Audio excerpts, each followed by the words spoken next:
Exercício 12 está dizendo o seguinte, ó, um líquido goteja em um recipiente. Então você tem um recipiente e está caindo água lá dentro. Após tantas horas lá, a quantidade de litros que vai ter lá dentro é dada por essa fórmula aqui, ó. Então essa fórmula aqui ela determina o volume, né? Então o volume de água que vai ter lá dentro é dado por essa fórmula.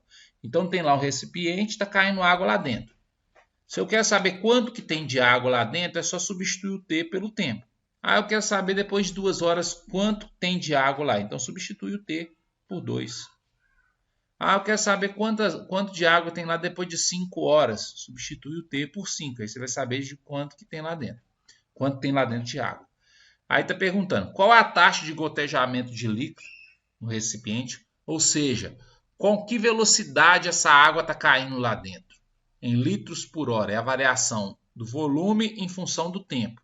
Então, com que velocidade essa água está caindo lá dentro, né? Quando o T for igual a 16 horas. Ou seja, depois de 16 horas, qual que é a velocidade com que o recipiente está enchendo? Qual que é a variação do volume em função do tempo? Então é calculada a derivada. Então você calcula a derivada do volume para você falar dessa variação do volume em função do tempo.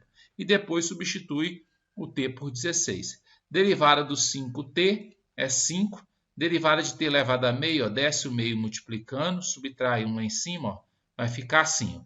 Só organizando essa função aqui, t elevado a meio é raiz de t. Esse menos é só para falar que ele vai passar para a parte de baixo. Ó. Então vai ficar 1 sobre 2 raiz de t. Substitui o t por 16, então vai dar raiz de 16 é 4, 4 vezes 2 vai dar 8. Então 5 menos 1 sobre 8, tira o mínimo aqui, ó. Isso vai dar aproximadamente 4,875 litros por hora. Ou seja, depois de 16 horas, a água vai estar entrando, gotejando dentro desse recipiente a uma velocidade de 4,875 litros por hora. Né?